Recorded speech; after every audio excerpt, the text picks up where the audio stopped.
c'est moi, et moi, c'est toi. Au fond, on est pareil. Deux âmes de passage sur Terre qui essaient de faire de leur mieux. Donc si je m'aime, je t'aime aussi. Égoïsme égale altruisme. Mais c'est une qualité dénigrée par la majorité qui ne jure que par la compassion, la bonté, le don de soi. Mais moi je suis fière d'être une égoïste de première classe. Les autres ils m'arrivent pas à la cheville. Au hit parade des narcissiques, je caracole en tête d'affiche. J'adore être en tête-à-tête avec moi-même. J'écris mes textes, je les lis, je les corrige, je les recopie et je les relis. En fait, je pratique l'autoculture. Au moins, je suis pas interrompue par les cons. De toute façon, j'ai toujours raison. Ma devise, c'est moi d'abord. Si j'ai un pote en pleine déprime qui radote les mêmes conneries en mode « Au secours, je suis au bord du gouffre, mon taf me saoule de ouf et je me retrouve seule tout sans ma meuf », ben je vais pas rester croupir avec lui dans sa mare de soupirs mélancoliques.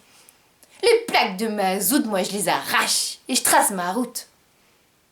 L'océan est si grand et notre traversée si vite passée qu'il n'y a pas de temps à perdre avec des naufragés bloqués dans le passé.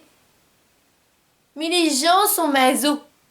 Ils prennent une gueule de constipés et ils restent écouter leurs poteaux qui dégueulent tout leur fardeau. Mais pourtant, communier en équipe autour de la misère, ça l'a jamais fait partir. On est solidaires avec les pauvres. Grosse dose d'aumône sentimentale.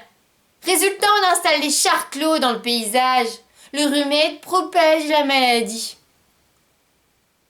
Refouler son égoïsme, c'est l'une des tragédies de l'humanité. Parce que si tu t'aimes pas, t'es pas sincère. Tu te sers de tes semblables pour boucher ton vide.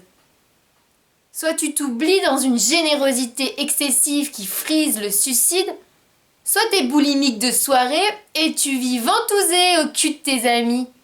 Mais dans un monde civilisé, on appelle ça altruisme. Moi, je préfère les égoïstes, parce qu'ils ont une vraie personnalité. Ils tiennent leur barque en solo, donc ils n'ont pas peur de sauter du bateau de la société.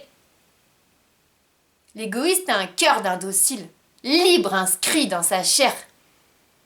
C'est lui l'espérance. Il n'y a pas de progrès sans désobéissance.